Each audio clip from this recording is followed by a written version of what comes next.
Why do you say So, that? well, apparently that's what Elon Musk is saying.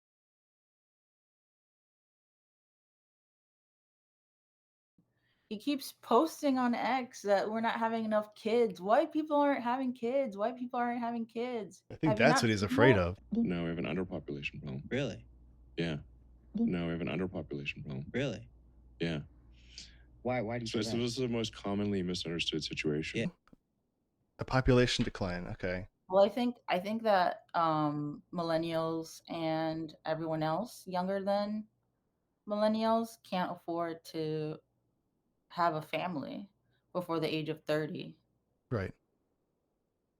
So why is it so important to have increasing population? Is it because of the workforce? I feel like coming from Elon Musk, somebody who doesn't like unions and wants to, you know, what was it? Donald Trump was praising him um, for firing people and hiring scabs and stuff like that. And so, for a guy who wants a workforce that like he doesn't have to pay, or he wants a um, he just wants bodies in the seats. So he wants people to have as many kids as possible and need to feed them, so they can't you know they have to do what the boss tells them to do no matter what. Now you have a stake in the game. So they want control. They want high stakes. So yeah, have kids, even if, especially if you can't afford them. Right. I think the concern is that people like family, right? We're raised in a family unit for the most part. And then when we are younger, they teach us in school that we will have a family one day. And so when it's been what's occurring is that what's been happening is that people aren't having those families that they taught at schools that they will have one day. So they taught them that. Why was that? Because families um, is a correlation between stability in one's life and a happy stable family. Well, that could be taught in schools, sure, but this whole thing where you're you're prescribing a lifestyle, like why wouldn't that be considered grooming? Yeah, I know it's taught at schools and whatnot that that it's best for two parents to be in the home. And times have changed. People get divorced now. People are single parents.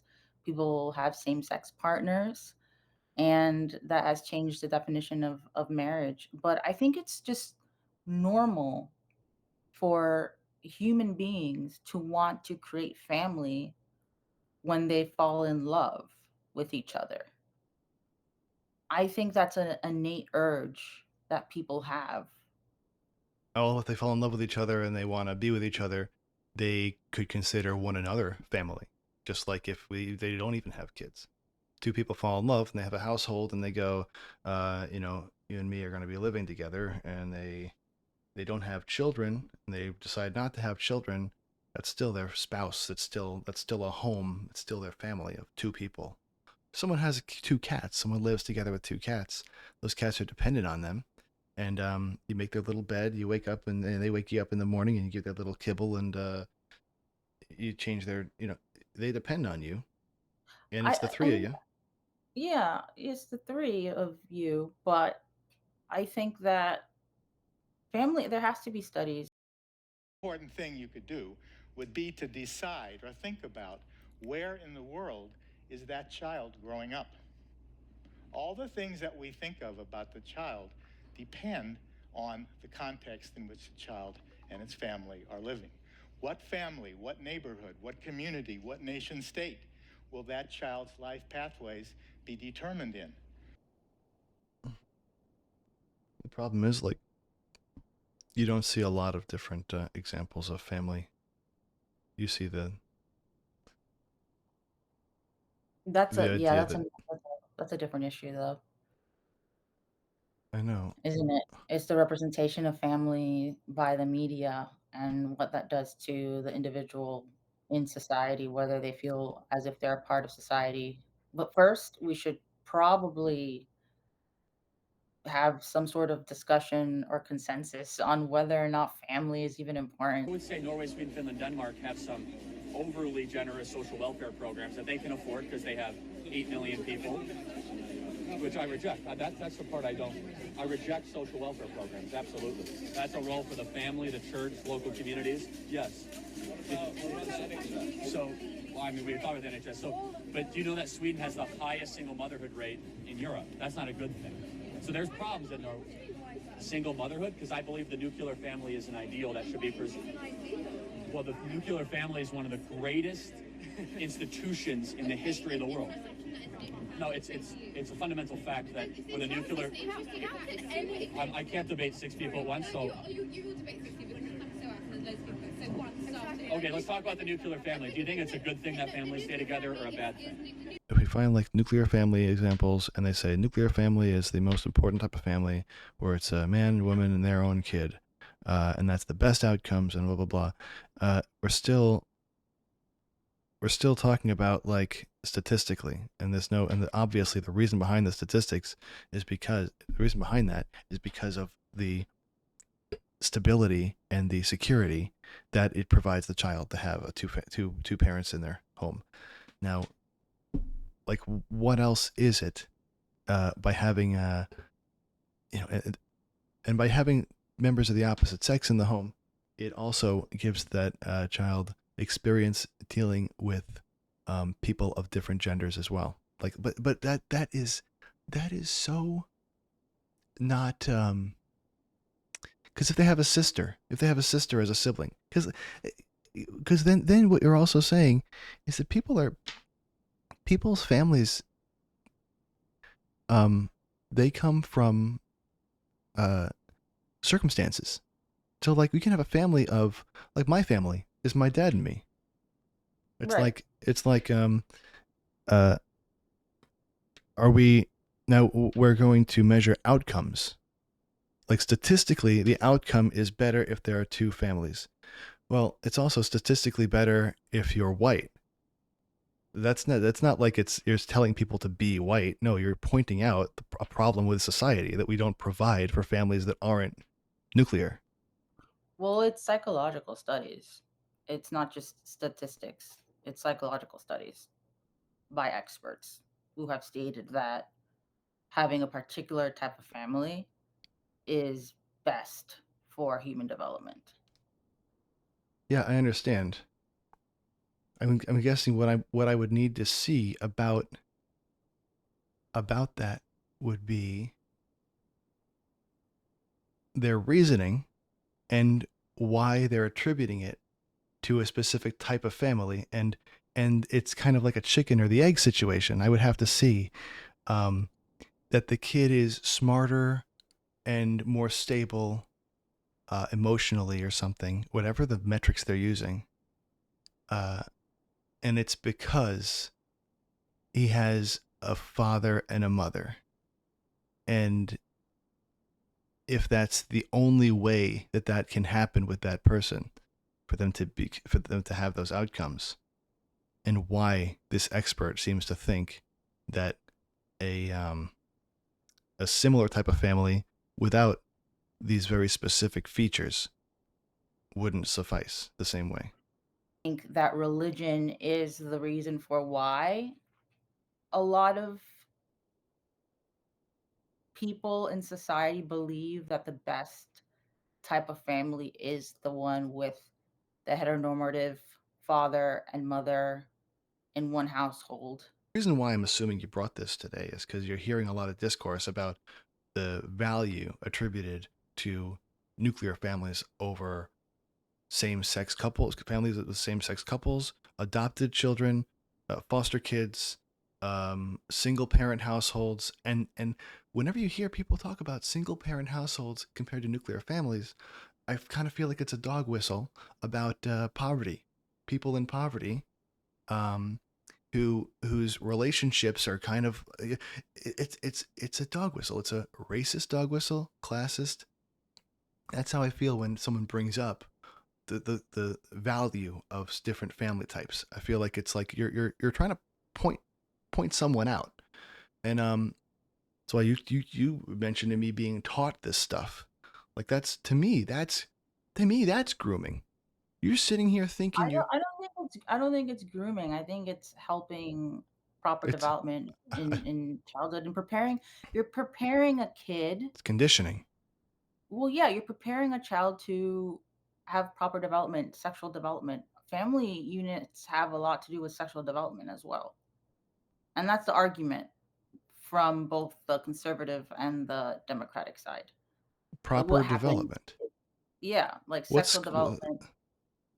so having so you're saying that a nuclear family is good for a child developing proper sexual development.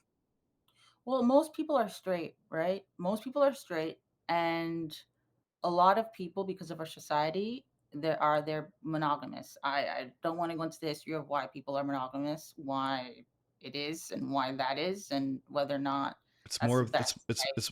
it's the same reason they're attributing value to nuclear families. It's because anything outside of monogamy is leads to something other than a nuclear family. Right. No, not necessarily. No, because right, Nick Cannon. nuclear family, including same-sex partnerships, right? Because a nuclear family, the traditional definition of a nuclear family is a male and female in Western society, Okay, together with children. I think we're ignoring the thing they mean when they say nuclear family. What they mean is one man, one woman, two straight people, and their own kids. Yes, exactly. Because But if you but adopt kids, same they don't even but mean that. same-sex partnerships still want the same thing. They don't like it doesn't same-sex relationships want nuclear families. They don't necessarily want polyamory. That's more up to the individual. I think that the fact that there's more of an acceptance from in like the community itself that there are different definitions of family, then that's why that's been accepted. But that's more of the like LGBTQ movement and incorporating different lifestyles into that movement. It's a big movement. There's a lot of religious people who don't have nuclear families. There's a lot of Right. yeah, so They're do you think they're including same-sex couples in their definition of nuclear family? no, No, they are definitely they're not. not. And they're wrong for that, right? They're wrong for that. Right. Why would there be a study about the type of family that leads to positive outcomes? It's already saying like how they have to measure the value of family in someone's life. Like you don't think there Yeah. are some cases where someone was born on the streets and they never had a household and then they became successful? They have to um, account for the existence of that person. Well, yeah, and that person's outcomes in life tend to be less Well, you have to positive that study would than have to have been a made. nuclear person. Yeah. The- I think it has been made. I think it has been made. oh, trying to Are figure we out. reaching a consensus? This is a difficult conversation. Are we reaching a consensus where we both think that family is important or not? Because if we designate family as not important, then it's like, why even have the conversation? Then we have to state, I think this is all really like presumptuous. It's almost like saying school is important. Well, is school important or is learning important? I well, know I thought it was already common knowledge that family life is important. the So things that arguing you whether it's important or not, it's like I don't remember. I just remember learning in school that it's important, and psychology says it's important. And when people fall in love, they want to have a family, whatever that family is, okay, whatever definition. And then when people split up, then to be allowed to be split up and divorced, that came afterward because a lot of the definition of family came from the church, and you weren't supposed to like the Christian right. church, and you weren't supposed to have a divorce, and so the state actually went into marriage. So there's this whole history part of how the definition of marriage is tied to Christianity and how Christianity is then tied to the nuclear family. So that's a definite. Right, right. It's symbolic of the natural way, people come into this world. Like Right. So it's there's a symbolism. consensus.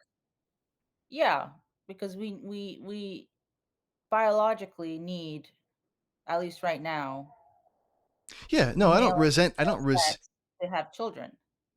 Right. I, Although scientists have already shown that you can have children with stem cells. right. And I think the existence of that technology and that science exists and that we understand it now doesn't take away from the value of this naturally occurring. And one day, who knows, we may decide that societally and biologically, it's better to not uh, have um, not even have people reproducing naturally. It might one day even be considered. So is that a threat? So I feel like when people talk like that, there are some people who aren't even religious who get very nervous about like uh Well, there's those bonding that things. happens. There's Yeah. bonding that happens in the mother's womb. And so when I meant stem cell, I didn't mean like outside in a petri dish. No, I I don't mean meant that that either. they can, yeah, like if it's two women, I know for sure they can have. Okay, listen. Bonding. I'm sorry to cut you off. Bonding in a mother's womb. Is it the same? Is now there's bonding that could be done there, and that there's also skin to skin contact, right? There's that kind of stuff, and then there's also the development of the child. I think all this stuff is kind of sometimes it could be like I'm not a scientist. I'm thinking about like uh, all of this is good for bonding, but how much bonding Yeah, do you need? a lot of Like, bonding I know you need a apparently. lot of bonding. I know you do, but it's like just because somebody didn't have certain things, it's like are you walking around talking to people and going um like if I only knew if they were born of cesarean section or if they were born vaginally, like if I great if the if if they were born by cesarean section, all of a sudden you'd feel differently about their emotional development and shit. No, this person is still this person. Nothing's changed. It's like But they might be a particular way just because that occurred. That's a study that needs to be done. I'm not quite sure if that affects I emotional development in the long run. yeah. I think the obsession about the outcomes of these little things about families and attributing value to these things, like should you have a water birth, should you have a an epidural, and all these different things and how they're going to um, uh, influence the development of this child, the outcome of this person later in their life. I think the obsession about that, it's like um, when do you stop?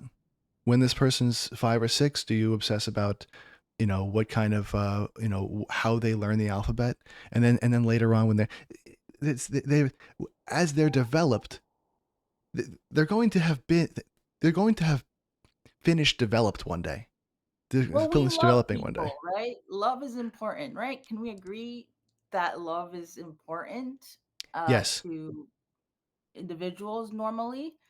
So if you love your child, it doesn't matter the age of your child, it's always your child. If you have that bond with your child, the child can be as old as yes, they need to be, but they're your child. So you will always be worried about their development. If you yes. love your spouse or your partner, and I It's a hate that term, I hate the term partner, you're always worried about your wife or your husband right, because S you formed a bond with them and you fell in love with them. And we right. can argue about what love is philosophically, psychologically, whether it's important, but we already know it's important. We already agreed it's important, but what is it? We could talk about verbatim what it may be and may not be, but it's an emotion, it's an attachment, it's a bond, and it's something that happens naturally. Okay, so what you're saying is that this uh, putting an importance on these different family types, attributing value to these different family types comes from a a place of love. It's an obsession with your loved ones that is natural. Okay, Yes. that makes Yeah. sense. Now, that obsession with that, you're saying it comes from love of your family. Well, there are people. I think it comes from people falling in love. I mean, when I think about how I was raised with a father and a mother. They have been together since my birth.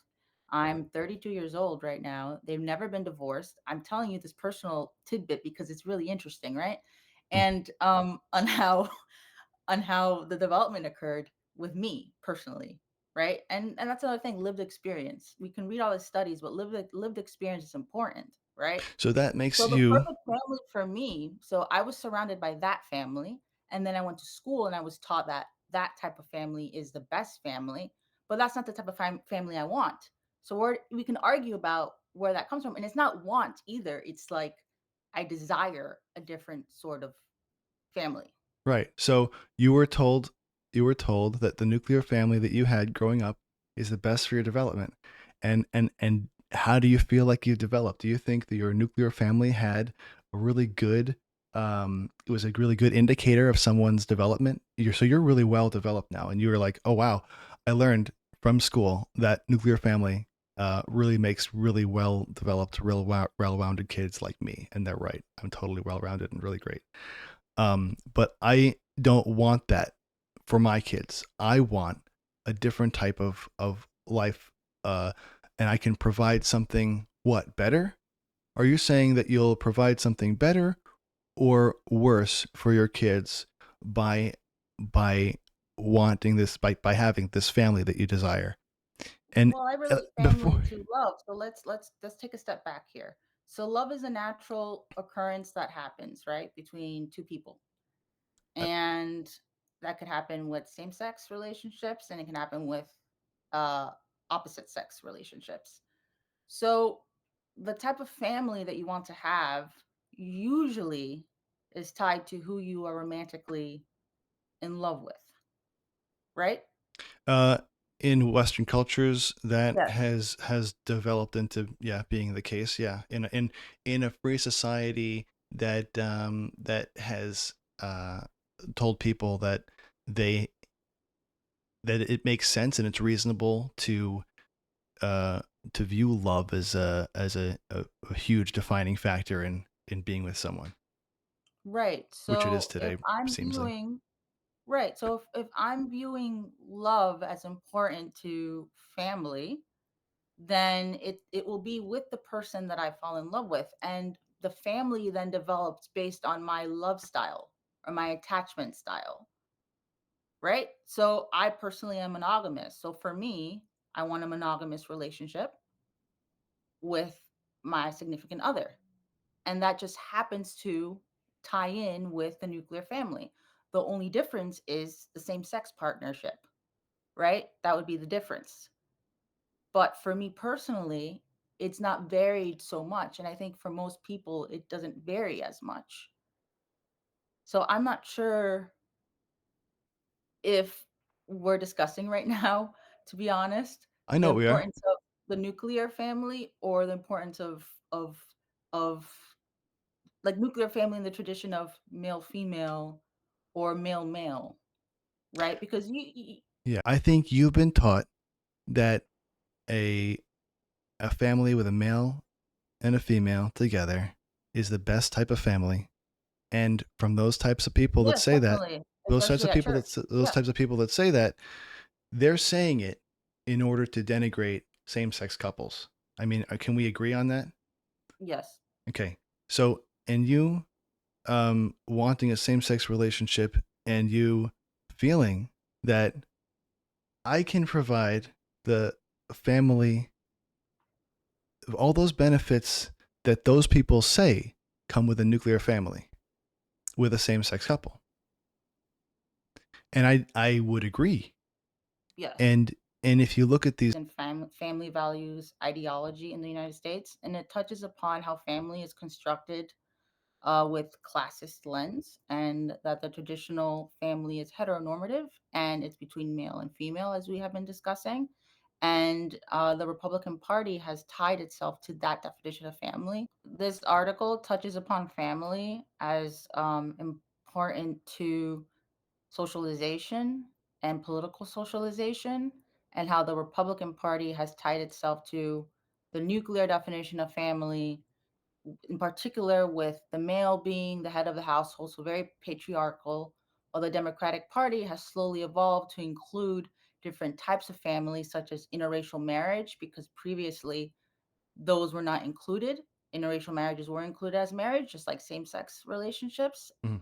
And it just discusses how perspectives of family are influenced by beliefs, and how the family has developed because of the Christian church, and how the Republican Party uses, in particular, the Protestant church, not the Catholic church, to define marriage, and uh, to use that definition of marriage, that Christian Protestant definition of marriage, to pass policy and law that affects all of us. And the Democratic Party has evolved to also define marriage that way, but it slowly has evolved to include same-sex relationships in interracial marriage. So, like, if you and they use it a lot. The article really discusses how politicians use the family in order to garner votes and to garner resentment towards different political parties, because we've been brought up to believe that family is important. So we want to protect our family. We love our family. Our idea of what family is. We tend to love it, usually in normal development, right? And so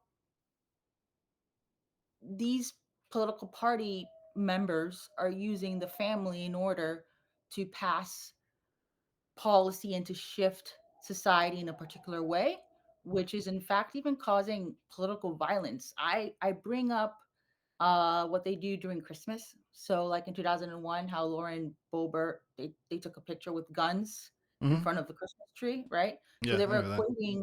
equating marriage with the right to bear arms in order to protect your family. And these photos and these images that they're using, it's usually just a male and a female and kids, and they're holding guns, because that's the definition of family. So Republican Party has defined that as a family, and the Democratic Party has not done that, has not defined a family in that way, right? Right. To the point where people feel like they need to protect that family and even resent homosexual families and homosexual relationships, because it's not a family for them. It's not a family for them. And if you look at how society is constructed in a very dominant patriarchal way, if you analyze it with feminist theory, then you start to actually question um the the response by men Mhm. in particular, and women, the different responses to that evolving definition of marriage. Since the Republican Party has slowly evolved to include women in the definition of like the woman can be the head of the household in the definition of family. Well, previously that wasn't the case. It's slowly evolving. They still have very strict gender norms in their definition of family.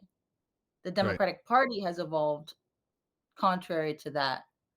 But we must remember that the Democratic Party was not supportive of same-sex relationships until like after 2010. Around there, they started becoming more supportive as a party. So the definition of family itself and marriage has been very, very heterosexual, and the status quo, the nuclear family unit, male, female, has been the status quo for so long that maybe we should start questioning why that is. And I think Well, a I think lot of historians have discussed why that is. And I think that's why they're so concerned why we're not having children as well, because of labor, okay. right? Uh, wait. Did you catch everything I said? I was talking very loud, so I hope that. Yes, I caught everything you said, but we ended on labor. You're trying to figure out why the Democratic Party is so heteronormative when it comes to families. Um, I would argue that the Democratic Party is um, I'd argue that the Republican Party is aligned with religion for money, and the Democratic Party is aligned with who they're aligned with, like corporate interests and things like that, for money as well. And that even secular society is heteronormative, so that when the Democrats are heteronormative with their idea of family, they're appealing to religious and non-religious people alike. I think it's actually just a smaller amount of people. It's not just religion that that makes people uncomfortable with same-sex marriage and things like that. I think the Democratic Party is using what they know about demographics to align with the lowest common denominator, and say, yeah, we believe what you do about families. We think a family is the same thing you do. It doesn't matter if we actually do, if these politicians that are members of the Democratic Party or people trying to Right. create policy about it. They don't. The issue Doesn't with matter. The Democratic Party, they don't even use family that much to Right, garner right. votes And and support. I think that's actually a positive. I think that's really good because the Democratic Party wants, because they, no matter who you are, if you're a lone person on the street and you're poor, want to create some type of social safety nets for you. I think that's the part of what makes the Democratic Party popular with uh, people who aren't interested in corporate interests and things like that. They're trying to say that we're the party of um, uh, like we're trying to um, you call it a socialist party, you call it communist or whatever. They keep on saying that that's what it is, but it's really just trying to care for everyone, trying to provide for everyone, trying not to create a or at least making under the guise of doing that. You know, they want to win elections. This party just wants to win elections and be in power. And they want to serve the same corporate interests the Republicans do. So they see their way to attain power as being populist and for the people. So they're not going to say nuclear family is the best because that would alienate a bunch of people, Well, whether or not they think that. they sort of do though, because they pass certain policies that benefit nuclear families Right? more than another Yeah. definition of family, I and think, they don't use like family for campaign purposes really. yeah. But if you notice though, most of the Democratic Party members who are elected come from traditional family units. Yeah. Because of classism. Like it's not like, they've been selected by the Democratic Party because they were, their upbringing. You can be, you can, there are people that go between Republican and Democrat. Like, and you only know they do this because they're influential people. Like, it doesn't, after a while, they're the same party, only they use different rhetorical tactics. It's the same. That's what it feels like. And so that's why you hear this argument like, would you vote for 100% Hitler or 99% Hitler? That's what we're being asked to do now. Trump is Yeah. 100% Hitler. Kamala's 99% Hitler. Okay. That's the argument. It's Well, like the Democratic Party is the same party as the Republicans, but we don't show the crosses.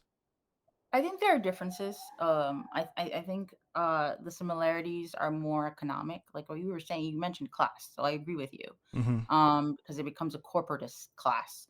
So you're identifying the corporatist class Mm-hmm. over everyone else. And Right. that corporatist class is separated into ideologies, and they're very distinct ideologies. And the Republican Party seems to really be fascinated and obsessed with the white American upper class culture versus the Democratic Party. And that is how they perform themselves in front of national media. They want that family, they push for that family, they criticize anything else that isn't that family. Yeah. And it's very interesting. Yeah. As a dog whistle, to as a cudgel to punish same-sex couples and black people, like publicly, so that you're sitting around at the bar watching the Republicans talk about how the way you do things is the best, and other people, the way they do things, that alien way that we don't really want to even consider. For you and me, that would be living like undesirably, but for them, that's what they want. Isn't that crazy? Like they're pretty much fear mongering and othering in their speech as a dog whistle, and they're doing it under the guise of family values. Right. Well, it's family values as an ideology, which I argue in my article. I state that family values isn't just like a set of norms and beliefs that influence family and how they act. It's like an ideology itself. Mm-hmm. When we say in America and even abroad, like Australia is the same way, the UK is the same way. When we say family values, we tend to push for the idea, the argument that family values equates to the heteronormative definition of family because of patriarchy. And they also want most families to be white and Protestant in the United States. And that can be seen based on how they act. There's a lot of discussion in philosophy and in psychology and in sociology that state the importance of representation, right? The importance of representation in order to feel a part of society. And when we look at political party members and who they are, what their family looks like, what they say, not just what policies they pass, Mm-hmm. but the media is choosing to focus on, it's mostly white heteronormative families. And that's a concern for the remainder of us. As we discussed earlier, most people nowadays, the millennials and anything younger, are choosing to have kids later, right? That's one. There is more people of color than ever before, and interracial marriage is occurring often, and there's more of acceptance towards same-sex relationships and marriage for same-sex partnerships. So I just find it odd that the Republican Party isn't catching on. Like catching on that we're developing as a society, and perhaps people don't want to just be defined based off Christian values that are antiquated.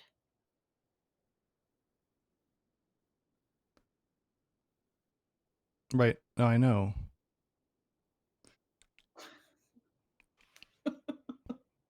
I know. Yeah. I'm just There has thinking to be of an economic reason for why they're doing it. It can't just be religion. Because then it would state that, then it would be like, it's insane what they're doing with family. Like what they they're doing. really Okay. incite it. Yeah. Okay, let's say you're poor. Let's say you're poor and you want to have kids. Well, how do you do that? You need more than one income. You need more than two incomes. You need a couple of incomes. The whole thing where like maybe you might want, you and your spouse might get a roommate, and now you guys might live together for 5 to 10 years, and now you guys have hooked up and stuff, and okay, that never used to happen. This is poor people stuff. You know what It I'm is saying? poor people's stuff. Yeah, And so no, what happens I then? But know. what Yeah. happens is you live 5 to 10 years, the three of you, and the three incomes coming in, and you may have one or two kids with one of these partners, and you're in a family. Now you're in a polyamorous relationship here, out of that they think is the way to live, is actually a solution for them. Well, but we don't want that. We don't want that because we wanted to take advantage of that worker. That's what they're trying to do.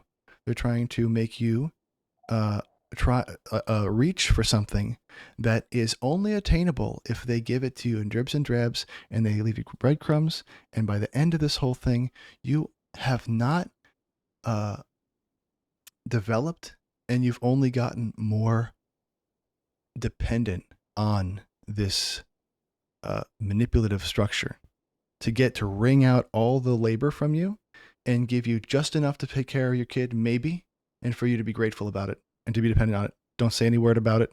You got what you needed and you're taking care of your kids. And it's an excuse for being a low information voter. All I do is go and work and come home and I make food and I take care of the kids and go to sleep. And I'm just taking care of my kids. And I'm proud of it, damn it. I'm proud of being a low information voter. And guess who I'm voting for? Dude, that's what they want. They want you to just wake up, work, and go to sleep. Don't watch the news. What you thought 10 years ago is what you should think now. You have not developed. And it's all for your kid. Because you want that, right? Is that the life? Yeah. When you say you want a family, I don't think that's the life you want. But that's what ends up happening. And it's by design. You weren't prepared for those kids. You should have prepared better before you had those kids. No, they don't mean that. They like when you have kids unprepared. They like that. They like that because yeah, they like when you have kids unprepared because that way you're more malleable and you're more concentrated on your children, and children are expensive. It's like I think yeah, you become just a drone. You become a worker, and that's what you do. And you're a provider, and you're proud of it. That's the it's a very idea. Marxist way of looking. Yeah, it's a very Marxist way of looking at Is it? family. Yeah, oh, yeah, especially when you tie it to labor All right. and Well, we'll work. talk about that next time. Right. So what's really interesting though is that love still matters in this discussion. So it's not just that society has constructed marriage. I mean, don't you get protective when you fall in love with someone? Like I feel like it's just like a natural situation where you Protective want of. to create something more. Like there's more to life than just like material So things. you're There's okay. also I ethos. think I That's what think Aristotle used to say. I think Ethos. fall. Whom? Aristotle. Okay. Aristotle, yeah. I think falling into the feeling because you can attribute your own feelings to other people. I think not everybody does want to start a family, even if they love their spouse. I think a lot of people are like, it's you and me, it's our family, it's you, me, and the cats, and that's the way we're gonna be, and that's totally fine and valid. And those people, um, uh, it's the consensus that you remember when everyone was saying gay couples. Oh my God, a gay couple. They save a lot of money. They don't have kids, right? They don't have kids. They save a lot of money. Which is like not Bullshit. true. Because they're expensive Yeah, to that's like bullshit. It's all of that. bullshit. Yeah, completely So, yes. that's a resentful thing. Oh, must be nice saving that money. You can't ask me for a raise because you're gay. You can't ask me for a raise because you're gay. What are you gonna spend it on? A kid? Nope. That's the consensus. Uh they they resent couples without children because they get to save money. I think so because if in with like that logic, then gay people should be highly valued in the workforce because statistically speaking, they're having kids later because they're so expensive or they Right. can't have kids, right? Right. Like physically. So So that's a more valuable employee, the one who right, waits to have kids. right. That should be by logic what should be occurring, but it isn't the case. Whether or not a nuclear family is even important. Well, the balloons. Why? How did that happen? I don't know. Oh man. That's why we started with the polyamory. That's what happened with the polyamory. What? 'Cause it's like, is a nuclear family you said, is a nuclear family even important? I was saying how it's wrong. How it's all like made to create a labor force that is dependent on their corrupt bosses. And so what happens is that they want you to have a family. They want you to have one so bad, especially if you can't afford it. And so that they uh So they enslave you even more. yeah, and that's what they Yeah. want, and they're pretending it's like the white miner sitting there being abused at work is after his his shift, sitting here having a beer, being told that that his way of life is preferable and desirable, and to me, it's the like it's to make him complacent. It's to make him not Yeah, but then just with that, that's why I said it was a very Marxist way of looking at it, because like quality of life is important, right? Mhm. We have to like be happy to be Okay. healthy. And there are things that give us joy normally, normal people. I keep like saying like in my mind, I go, but psychopaths. No, no, no, But whatever. yeah, No. yeah, normally. Yeah, yeah. Like you need these things to make you joy and feel like life is worth living. And for a lot of people, love is that, and family creates warmth and good feelings. And that's You why keep on people want saying family. you keep on saying it's family. It's like I feel like you're falling into whatever definition they're saying family is, and you're saying that that is the thing that creates But it stability is and like, happiness. but it totally is, because that's like a lot of kids. So there's a lot of studies that I would like, if you start looking at like brain development, like Uh-huh. when kids are abused or whatever, like their brain develops completely different. Like Okay. there's certain Yes, regions I are know. smaller. Okay. And if they lack certain parental figures, then their brain physically also develops differently. You say parental figures. Well, what about a grandparent? Yeah, I know. Is it better to have? Is it better for a kid to have a grandparent? Or to have just to have studies on that? And then is it better to have for kids to have mentors? Is it better for kids to also have nannies? Is it better for kids to also probably maybe Right. It's just super interesting because rich people, like, they just send their kids off, right? So it's like you raised by your nanny. We did kind of families that it's the right? mother and the So nanny. that points out to them being hypocritical. So they're gonna pay nannies to take care of their kids, someone who's not even part of the nuclear family, and they develop totally fine because money backed this kid's development. All these different institutions that have been have a track record has raised these kids, and they're totally well developed as a at least that's what their rich That's parents theory. think. And That's what so they say. and so then they go ahead and they publish an article about why the nuclear family is most important. That sounds like Right. hypocritical to me. No, it sounds like it's backed by some type of agenda. It sounds like that's that's how they made their money. I became wealthy lying to people about political propaganda, and then I raised my kids to totally disprove the propaganda. A lot of wealthy people though believe in nuclear families, and while they have nannies, they don't send their kids off. But I think statistics also show like that the kids who go off are developed differently as well. Like they're not, if they're not raised in the household, but the institutions provide an intermediary to that situation, so they provide what the parents can't provide. Okay. And Uh, uh, it seems like it's unethical.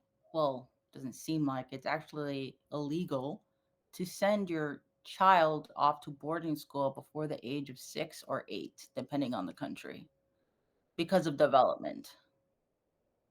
there. So there are years where a child needs to be with his mother or father or mother. Mostly it's with his mother, but that can also be like a sociological excuse for the male female parental unit. I think that biology is proving more and more each day that there's that bonding that happens, like we were saying earlier, with the mother and the child, that needs to happen at Proving a more and certain more point. each day. Yeah, we are. Okay. If you say so, dude, We definitely are. dude, We are, dude. We definitely are. we're proving Like more and more. Well, hold on, wait, to remember it. What you said was we're proving more and more each day that the bond between mother and child is important. More and more yes, each day, because because that would imply that we're seeing evidence of motherless children being societal, it's yes, we're seeing antisocial. evidence. Yes, it's in our Interesting. prisons. It's in our prisons. That's And very it's in presumptuous. That's just it's presumptuous, and that's why you and I, when you and I talk, I try to. I'm like, I wonder what your influences are, and I think I read it statistics. is. I read statistics. You're reading Yes. statistics. So statistics told you that we're getting, first of all, an increase in crime. Would you That say? Is it well, an increase? it's showing. So they run background checks and studies on prisoners, and they run psychological analysis on prisoners, and they show a lot of things. They show whether or not the majority of people with ADHD go to jail and become prisoners, or if sociopaths are more likely to be in prison than not. Can I interject? And yes, Um, this study was based on people who are in prison or people who've committed crimes in general and are out of prison. people who committed crimes and are in prison. Who Yes, are in prison. a lot of People them who, are raised without a strong family unit. so people who've committed crimes that you go Yes, to prison, that you normally go to prison for, and yes, and that you've and people that have gotten caught. So people that have gone to people who have done imprisonable offenses and have gotten caught. That's who we're talking about. That's not yes, to talk about people who have committed white collar crimes who have not gotten caught. Would you yes. argue? I think they're more psychopathic too, because we can go into the psychology of the elite class and whether or not they're just money hungry psychopaths. And if that with that reasoning, then we could also question their upbringing in the family unit and whether that has contributed to the way that they exploit everybody else. Like, Right. why are poor people so happy? Excuse me?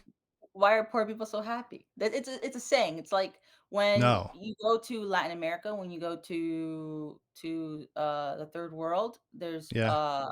yeah, they're It's a like, why are you saying? so happy? Yeah, there's a good Well, music, who there's good says it? dance. Who says Who it? says it? Who says Yeah. it? Who do you think says it? I think out of touch The white Western people who visit a poor country and they're living life outside of the norm, and they think that that's their they think that they're happy living a lifestyle that they wouldn't be caught dead living. Oh, they prefer to shit in the streets. Oh, they prefer to live in filth. They prefer to sleep under their machines that they work at for 16 hours a day. But the state has a lot It's to do with it. The state has a lot to do with it because the state is justifying poverty through the arts. So the arts with music and whatnot, lyrically, um, recently anyway, have uh, promoted feeling good, accepting your situation in life. If you do like studies country on music. lyrics and music, yeah, it's true, huh? It's like country music. Yeah, yeah, All yeah. right. It's like country music. Looks like this article you sent that you have here is an op-ed in the Stare Journal, the St. Anthony's International Review. Yeah, it's a journal tied to the University of Oxford. So you can just search St. Anthony's International Journal and the University of Oxford and my first and last name, Priscilla Otero, and you should get the article. It should pop up. Okay. All right. So this article here, LGBTQ families and family values ideology in the United States by Priscilla Otero. All right. Cool, man. All We'll right, talk. this has been fun, and this is We Have Not Been Slain. Yes. So like and subscribe and or oh, what did I Yeah, say? Like and subscribe. So like the page, like We Have Not Been Slain. Subscribe to We Have Not Been Slain, and we'll give you more videos. We'll do more videos like this, more podcasts. What's the next? What would you like to talk about next time? let's talk about morality and ethics. All right, morality and ethics. All right, sounds good, man. All right, dude. I'll Sounds see you good. later.